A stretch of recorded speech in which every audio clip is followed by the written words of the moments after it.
I realized my husband's wedding vows were copied from texts he sent his affair partner. If you had told me a year ago that I would end up printing my own wedding vows as evidence in a divorce, I would have laughed. I used to be that person who cried at wedding videos.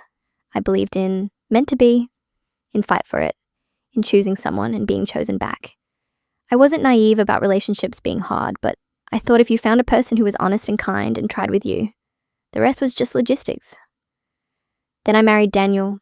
I'm 28. He's 31. We met 4 years ago at a friend's game night. It was very boring and soft. Code names, Trader Joe's snacks, someone's Spotify lo-fi playlist. I was on his team, we bantered, he asked for my Instagram, and that was it. He was funny, thoughtful, the kind of guy who remembered everyone's drink order and always carried an extra phone charger. He was also apparently extremely good at telling the same story to different women. When we started dating, he was very open about one thing. His ex-fiancée had cheated on him. He told me the story on our third date, how he'd been with her for 5 years, how they'd planned a wedding, how he'd found messages between her and some guy from her gym. The way he told it, he had been blindsided, broken, took a long time to trust again. It explained why he was a little intense about communication and transparency. It gave his little jealousy moments a tragic backstory. I believed him. I think that's important to say at the beginning. I believed him. Fast forward 3 years. We've moved in together. We've gotten through the ugly parts of combining lives. And he proposes. Not in some over-the-top viral way, just in our apartment, candles and takeout and a ring he picked with my sister's help. We plan a small wedding. Nothing extravagant, but still expensive enough to make me wince when I paid deposits. A barn venue, long tables, fairy lights, the whole Pinterest starter pack. One of the only things I really cared about was the vows. I've always been a words person. I write in journals, I save old cards. I listen closely during arguments and hang on to phrases for months. I told him I wanted us to write our own vows, not just repeat the standard for better or worse script.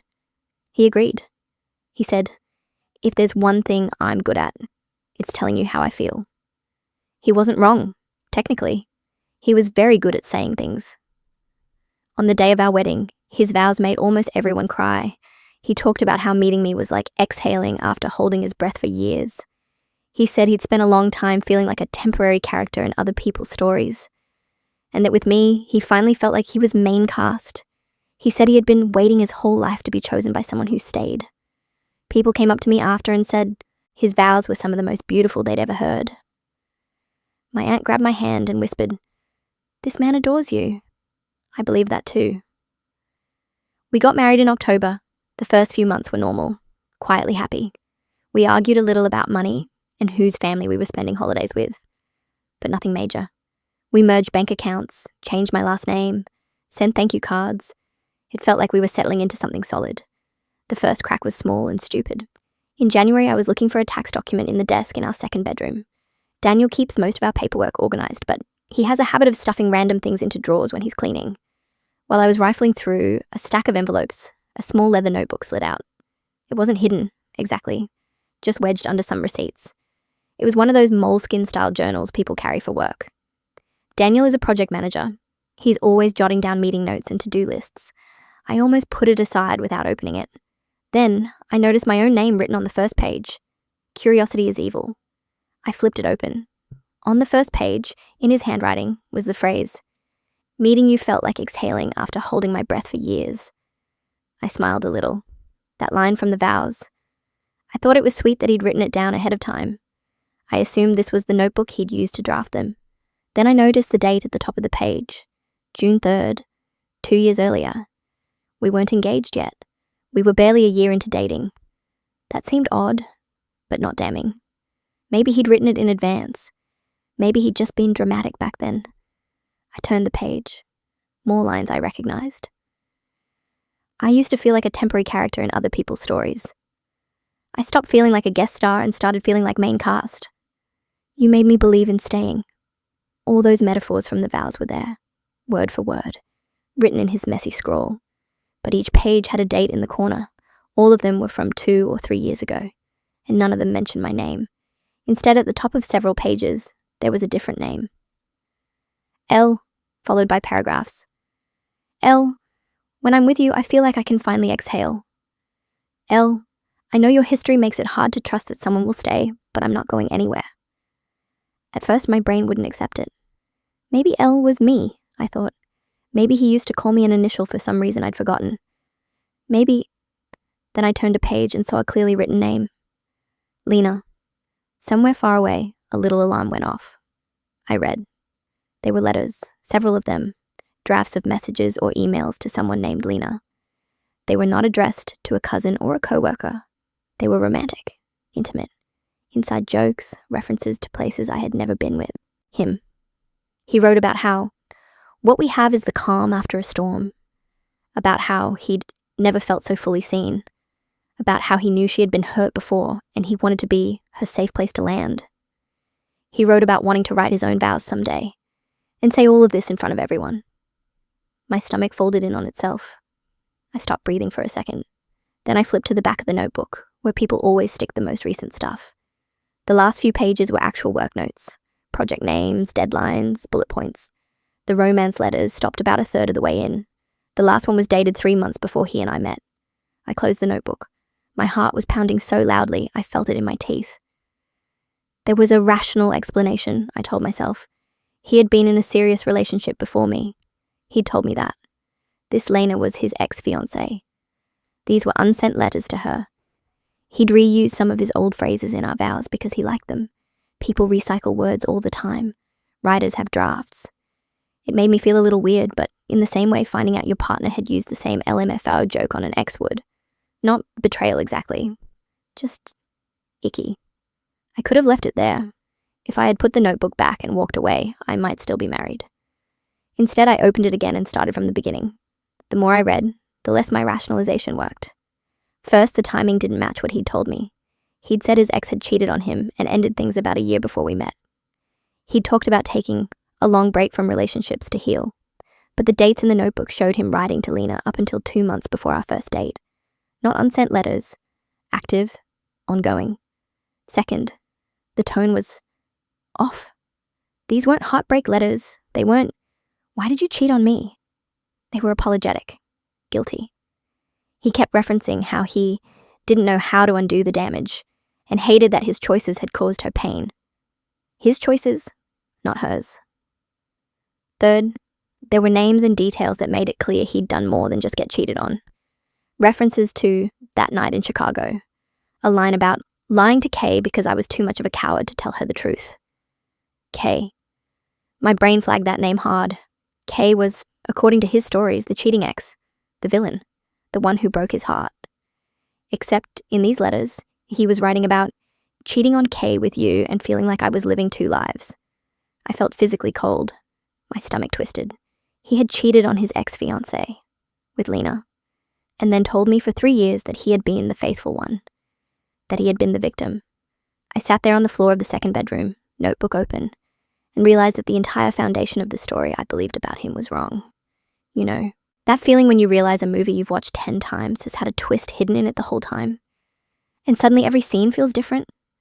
It was like that. Except the movie was my life. I put the notebook back in the drawer and closed it quietly, like it was a sleeping animal that might wake up and bite me. I told myself I was too emotional to confront him right away. I needed to calm down. I needed more context. Maybe I was misinterpreting. Maybe he had ended it with Lena before we met. Maybe the vows reuse, while gross, was the worst of it.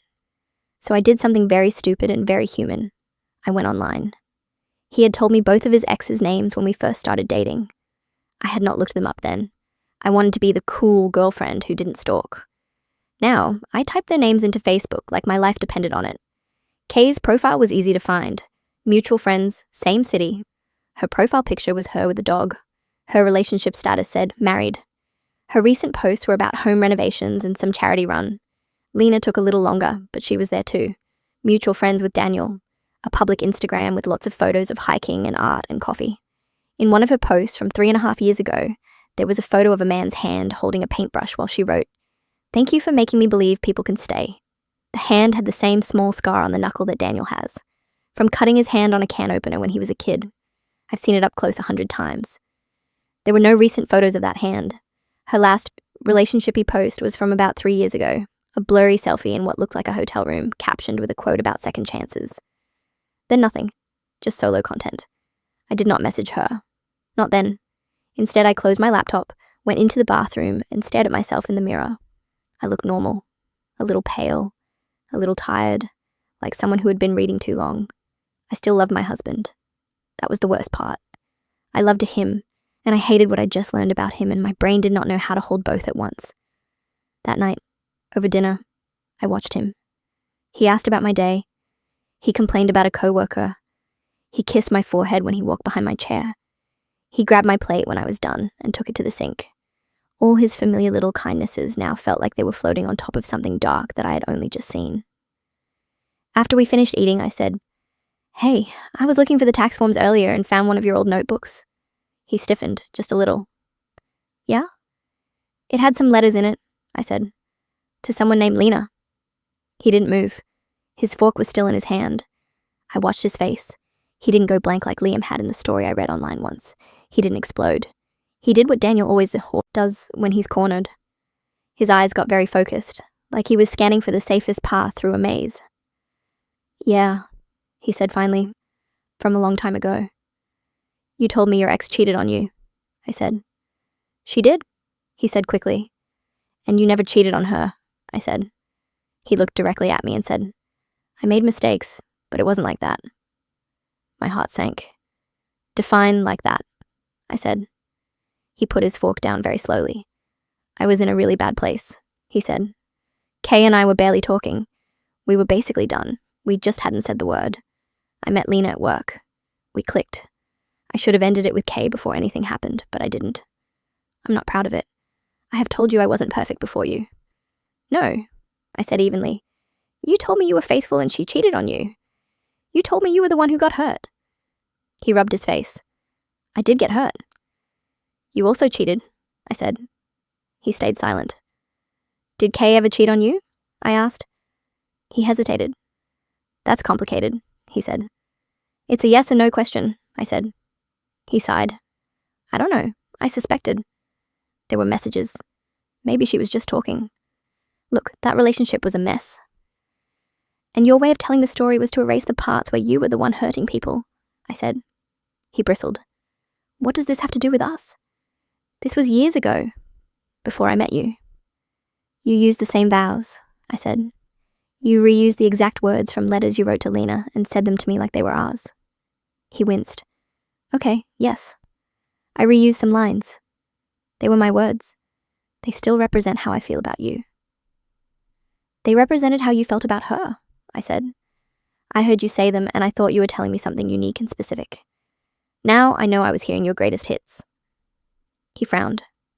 "That's not fair." "What else isn't fair, Daniel?" I asked. "The part where you've been texting Lena again." His head snapped up. I had nothing concrete on that.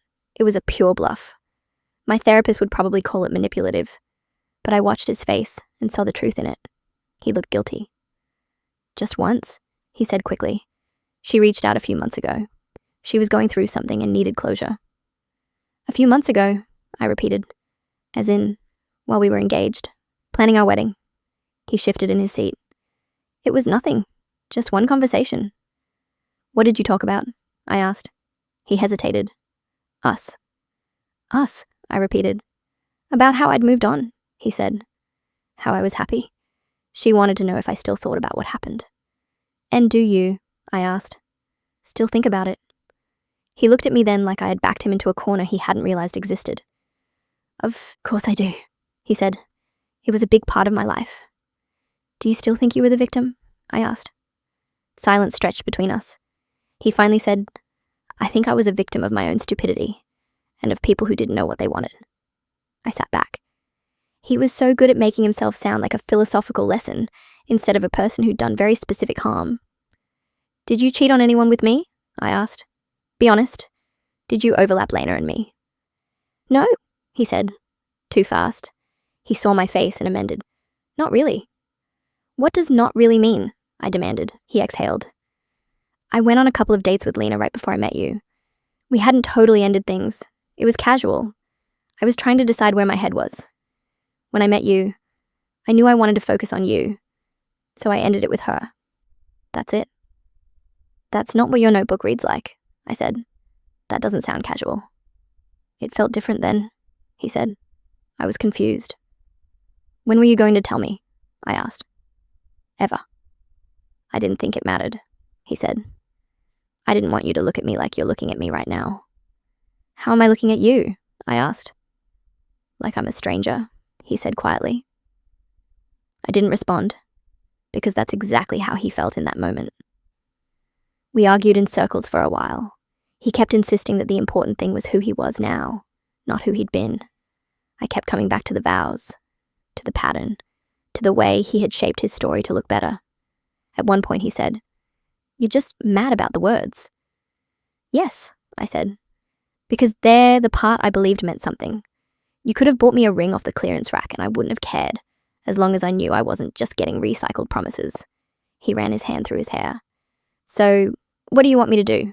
Rewrite history? Rewrite the vows? I want the truth, I said. All of it, without edits. He stared at me for a long time. Then he said, I don't think you actually want that. I realized I needed space. I'm going to my sister's for a few days, I said. I need to think. He looked scared. Baby, come on. Don't blow up our marriage over something that happened years ago. You blew it up when you stood in front of our families and told a story that wasn't yours to tell anymore, I said. I'm just finally noticing the cracks. I packed a bag. He hovered in the doorway asking me to stay, saying we could go to counseling, that he'd burn the notebook, that he'd write brand new vows. I left anyway. At my sister's, everything felt both too dramatic and not dramatic enough. I was sobbing over words on paper while the world outside kept turning. My sister listened, then said, I always thought his vows sounded a little polished. I almost laughed. You couldn't have said that 6 months ago. She shrugged. I thought he was just a nerd. I spent the next day in a daze. My phone buzzed with texts from Daniel. I love you. Please come home. I'm so sorry. I will do anything. In the quiet moments, though, one thought kept poking through. I still didn't actually know what had happened with Lena. He admitted she'd reached out for closure. I'd seen from the notebook that he'd loved her, in some form, enough to imagine vows with her. I knew he had cheated in the past.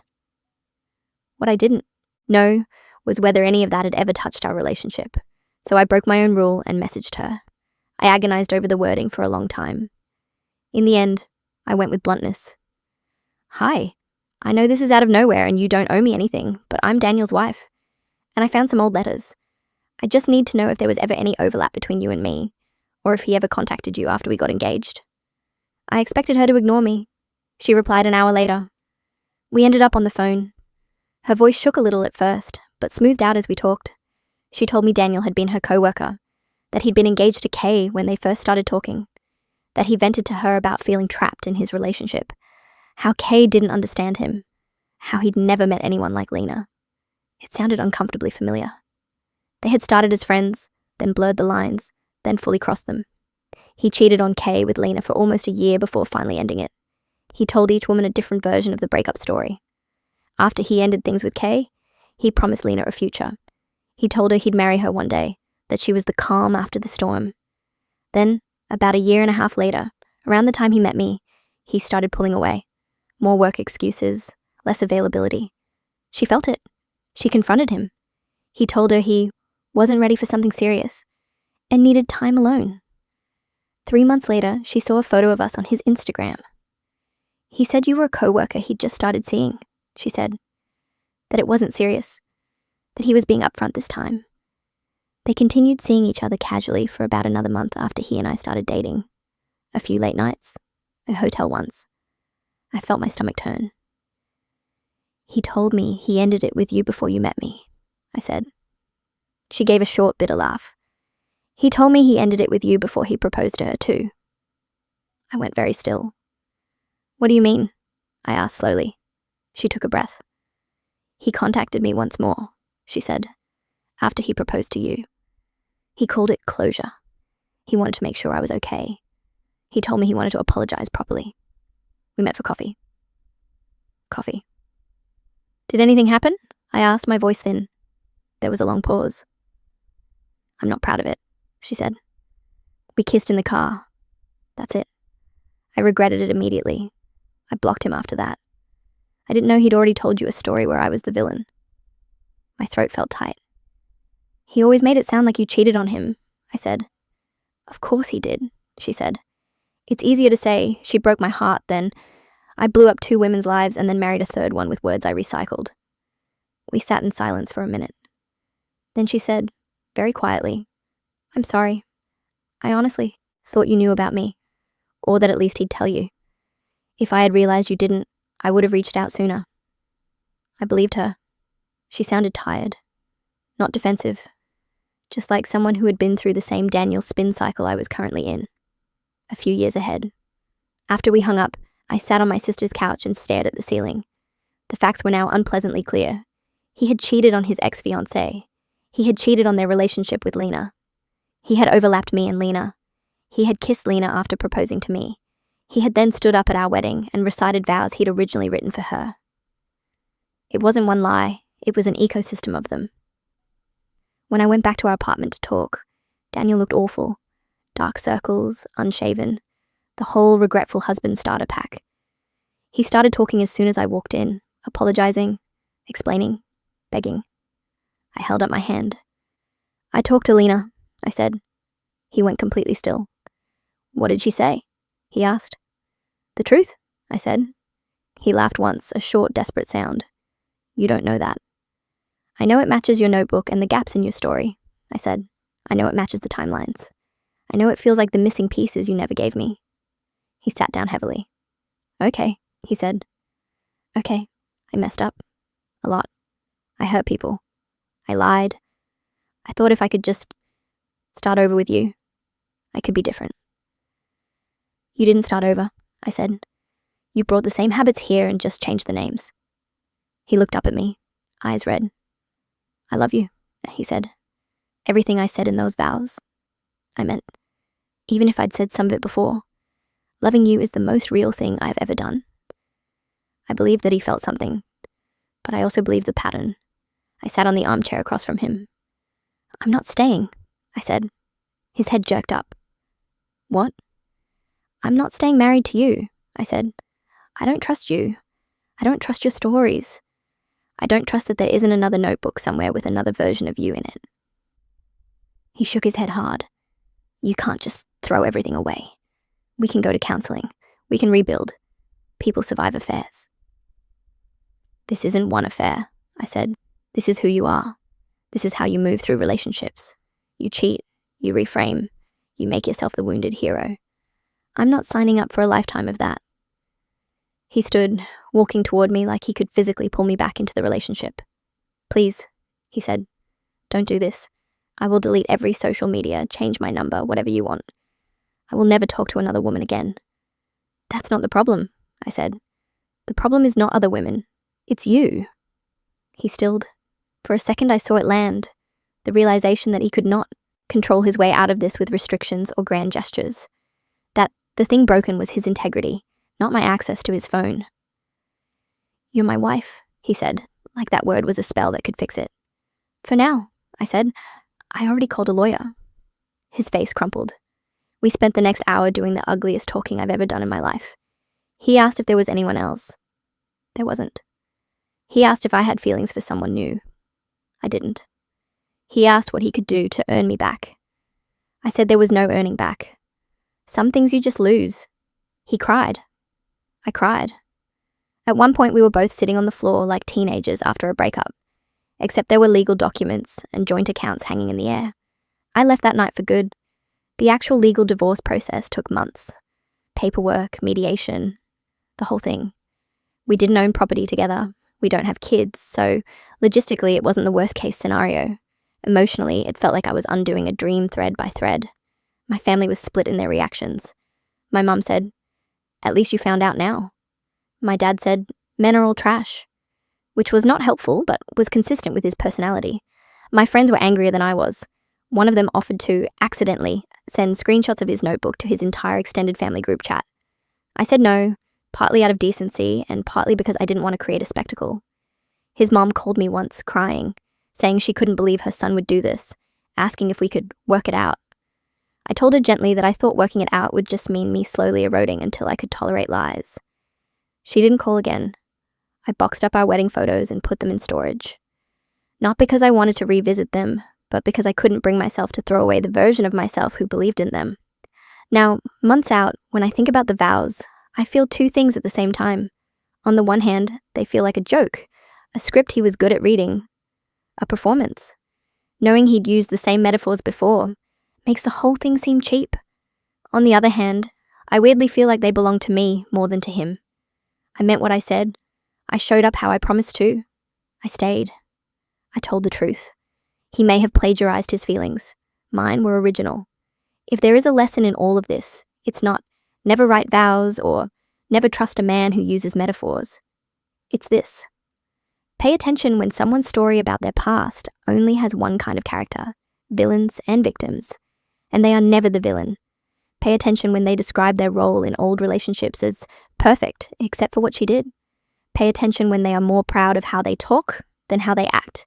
And if you ever find a notebook full of words that sound exactly like the promises they made to you, addressed to someone else, believe that notebook. It's surprisingly hard to walk away from someone who genuinely loves you, but has no idea how to be honest with that love. It feels like amputating a limb because of an infection. You keep thinking maybe you could live with the damage. Maybe you can tolerate a little poison if it means keeping the arm. But every time I imagine a future where I stayed, where I decided his vows mattered more than his patterns, I see myself in 10 years, 15 years, finding another notebook. Another set of phrases, slightly reworked. Another woman at the other end of a story where I'm the one he edited out. I chose not to wait for that. So now, when people ask what happened, I tell them the short version. My husband's wedding vows were beautiful, I say. He'd just already practiced them on someone else. And then, if they want the long version, I tell them this. Because if you're reading this and your gut is twisting over some small lie that doesn't line up with the way they present themselves, I want you to know you're not crazy for noticing. Sometimes the story they tell you about their ex turns out to be the story they're writing about you. You just haven't reached your chapter yet.